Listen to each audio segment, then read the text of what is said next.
परवेज खट्टर की कैबिनेट में शमूलियत पाकिस्तान तहरीक इंसाफ के लिए कोई पैगाम है? परवेज खट्टर साहब का तहरीक इंसाफ से कोई ताल्लुक नहीं है। और ये गालिबन बेखबर लोगों के लिए कोई खबर होगी। ये तो 3-4 महीने से जो है ये मामला चल रहा था। और ये जो न्यू कैबिनेट इंडक्शंस हुई हैं, परवेज खट्टर साहब जो हैं इसमें पहले वजारत दाखिला के मुशीर के उम्मीदवार थे।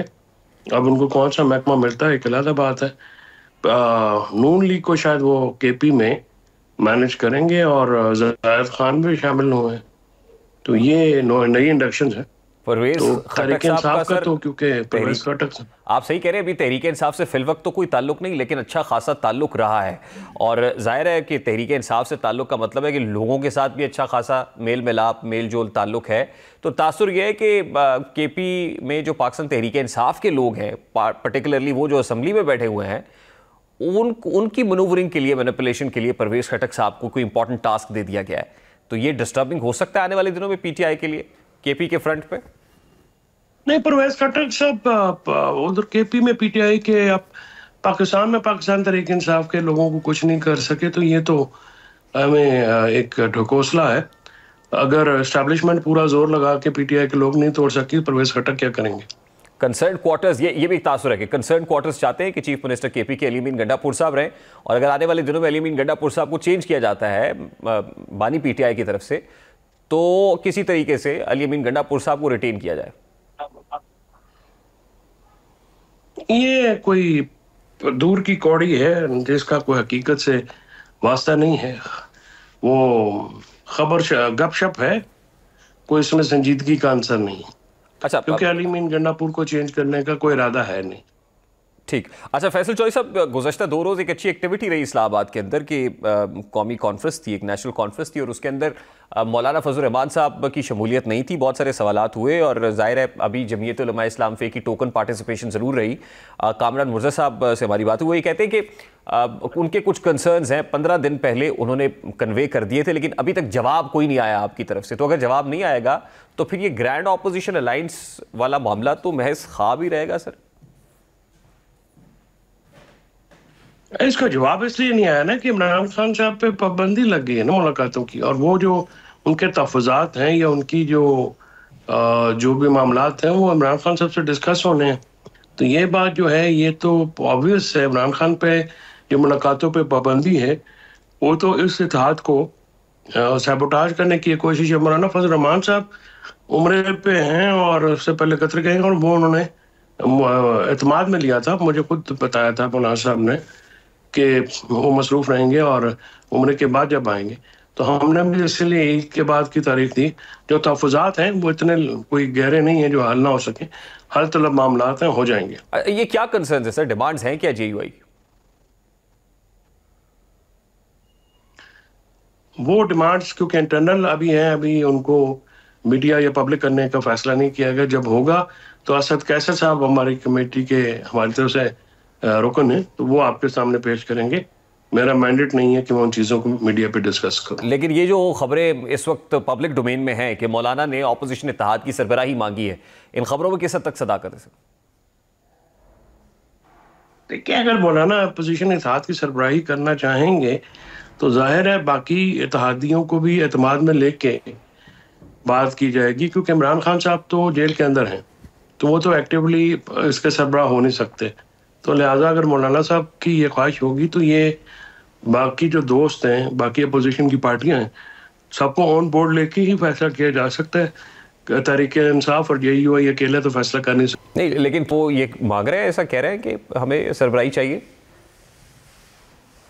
नहीं, सरबराह तो जाहिर कोई ना कोई तो एक फेस तो चाहिए होता है, और जो पॉलिटिकल नंबर है या मामला है उनको भी सामने रखना होगा। तो ये चीज़ें जो अभी ज़ेरे बहस हैं, ज़ेरे बहस चीज़ों को पब्लिक करने से माहौल ख़राब होता है। लिहाजा ये जब मुनासिब मौका आएगा तो आपके सामने रख दी जाएंगी। खबर ये भी है कि जेयूआई शराकत इक़्तिदार भी चाहती, यानी केपी के अंदर कोई हिस्सा भी वसूल करना चाहती है, हिस्सा बकदर जुस्सा। ऐसी कोई डिमांड है सर? ऐसा मुतालबा जेयूआई की तरफ से नहीं आया है, ये मैं आपको अच्छा बता सकता अच्छा, अभी अभी वो ये कहते हैं कि हमने कन्वे कर दिया था कि मौलाना मुल्क में नहीं होंगे, तो आप इसको थोड़ा डिले कर लें, अभी नेशनल कॉन्फ्रेंस ना करें, बाद में कर लीजिएगा। तो हमारी ये बात नहीं मानी गई। नहीं, नेशनल कॉन्फ्रेंस का तो जिस दिन असद कैसर साहब के घर पे खाना था उसी दिन तय हो गया था। और ये बात जो है ये ठीक बात नहीं है, ये भी खबर कापी है, क्योंकि उस दिन ही मौलाना साहब की मौजूदगी में इस बात का और एलामिया भी जारी किया गया, मुश्तरका एलामिया, जो कि शायद फ़ाक़ा नबासी साहब ने पढ़ा, और मैं खुद भी उसकी तहरीर करने वालों में से शामिल था। और फिर मौलाना साहब की तायद से वो एलामिया तैयार भी हुआ, पढ़ा भी गया, लिहाजा और ये जो कॉन्फ्रेंस थी इसमें मौलाना साहब अगर इधर होते तो खुद तशरीफ लाते, लेकिन उनकी तरफ से वफद और मंदूबैन की जो है शमूलियत हुई है वो भी खुश आइंद है। जो फैसल चौधरी साहब, जो एलामिया हमारे सामने आया या पढ़कर सुनाया गया, उसमें जो फ्रेश मैंडेट है या नई अवामी हुकूमत का मुतालबा किया जा रहा है, तो उसके लिए ऑप्शन क्या है? क्या पाकिस्तान तहरीक इंसाफ असम्बली से निकलने का ऑप्शन भी ज़ेर गौर रखती है? ऑप्शंस तो सारी मौजूद हैं रेहान। अब उनके ऊपर जो है गुफ्तगू होगी, डेलिब्रेशंस होंगी, फिर मतवक्का फैसला लिया जा सकता है।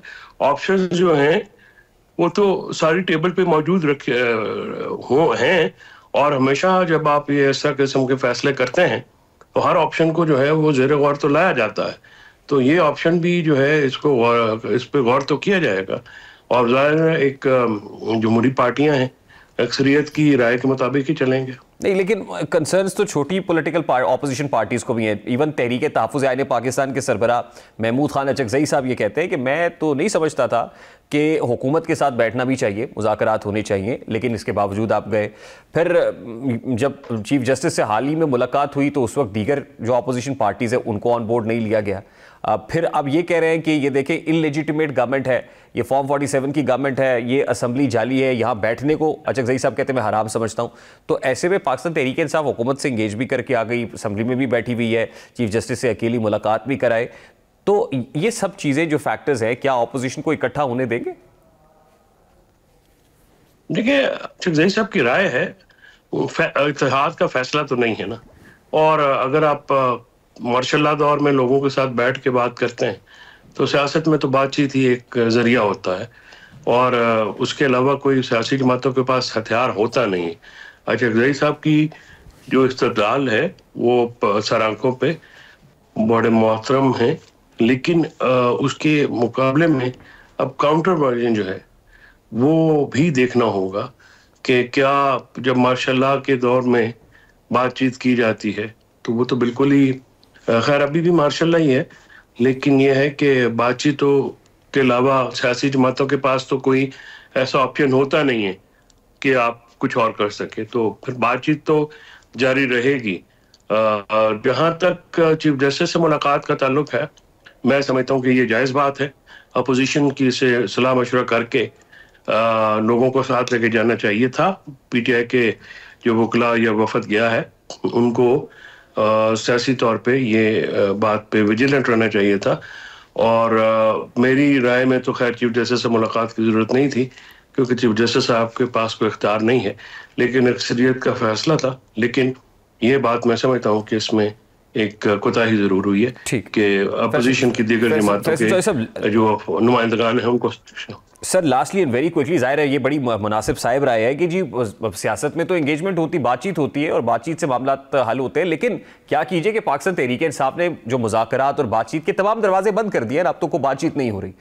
बकौल आपके ज़ाहिर बैकडोर भी आप कहते हैं कि आपकी बातचीत नहीं हो रही, फ्रंट एंड पे गवर्नमेंट के साथ भी आप मुज़ाकरात नहीं कर रहे कि जी उनकी लेजिटिमेसी कोई नहीं है। तो फिर अब क्या फैसला, ये हतमी फैसला है कि सड़क पे ही आएंगे, सड़क ही गर्म करेंगे, मार्च करेंगे, एहतजाज करेंगे, जल से जुलूस करेंगे, इसी से हल निकलेगा? नहीं, बातचीत देखिए हमने हुकूमत से तातुल का शिकार है। हमारी बातचीत हमने मौखर की है, उसकी वजह यह है कि हुकूमत के पास इख्तियार नहीं है। एस्टैब्लिशमेंट से हो रही बातचीत सर? हुकूमत जो है वो डोरियां किसी और जगह से हिलाई जा रही है, तो जब उनके पास इख्तियार नहीं है, चौधरी जहाज साहब की प्रोडक्शन ऑर्डर पे भी अमल दरामद नहीं हुआ, मुज़ाकराती कमेटी की एक मीटिंग तक नहीं हो सकी, कल जो रखना डाला गया उस पर भी वो इनकारी हैं कि हुकूमत की तरफ से नहीं हुआ, किसी और तरफ से वाज़ेह तौर पे एस्टेब्लिशमेंट की तरफ जा रहा है उनका। तो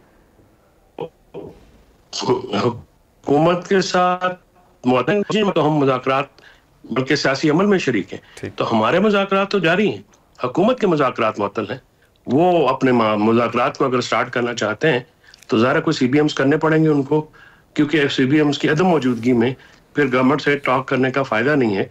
हम अपोजिशन के साथ और अपनी जो लाइक माइंडेड जमातें हैं, चाहे पार्लियामेंट के अंदर हो पार्लियामेंट के बाहर हो, उनसे बिल्कुल बात कर रहे हैं और हम इस बातचीत को आगे बढ़ा रहे हैं और अब ये बातचीत आगे भी बढ़ रही है और हमें मुस्बत इशारे मिल रहे हैं। हमें को जो लाइक माइंडेड जमातें हैं उनकी तरफ से अच्छे रिस्पॉन्सेज आए।